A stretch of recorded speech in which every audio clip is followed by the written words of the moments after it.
Praise lord.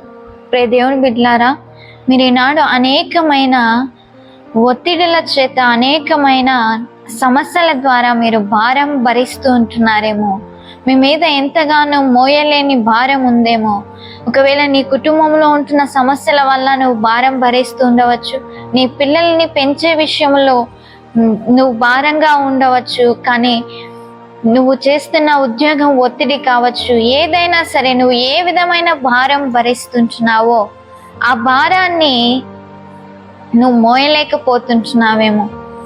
మనం గమనించినట్లయితే ఎడారిలో ప్రయాణం చేసే వర్తకులు వారి యొక్క సామాగ్రిని, వారి యొక్క వస్తువులన్నింటినీ మోయడానికి ఒంటెలను వారితో పాటు తీసుకుని వెళ్తారు. ఆ ఒంటెల మీద తన సామాగ్రిని అంతా వేసినప్పుడు ఆ యొక్క ఒంటెల మీద చాలా భారం పడిపోతుంది. అవి మోయలేక ముందుకు అడుగు వేయలేక కొద్దిసేపటికి తన 2 మోకాళ్ళు వంచి కింద పడిపోతాయి. అప్పుడు వర్తకుడు ఏమని గమనిస్తాడంటే, ఆ భారము భరించలేక ఇది పడిపోయింది, ఆ యొక్క భారాన్ని అంతా దించివేస్తే దీనికి భారము తీరిపోతుంది అని ఆ యొక్క భారాన్ని అంతా తీసివేస్తాడు.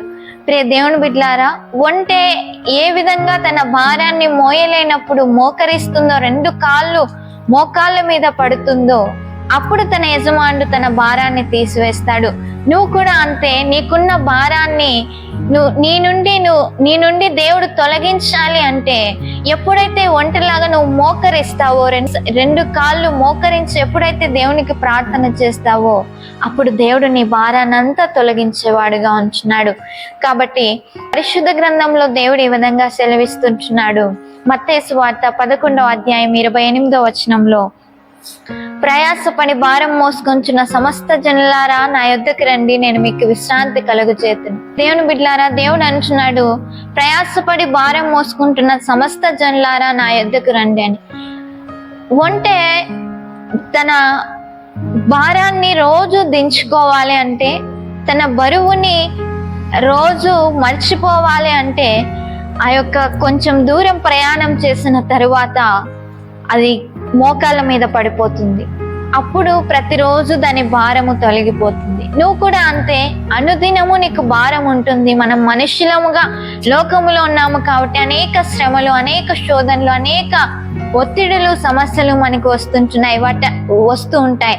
వాటన్నిటి కారణంగా మన మీద ఎంతో భారం పడుతుంది. ఆ భారాన్ని మనం కూడా ప్రతిరోజు తీసివేసుకోవాలి అంటే ప్రతిరోజు మోకరించాల్సిందే.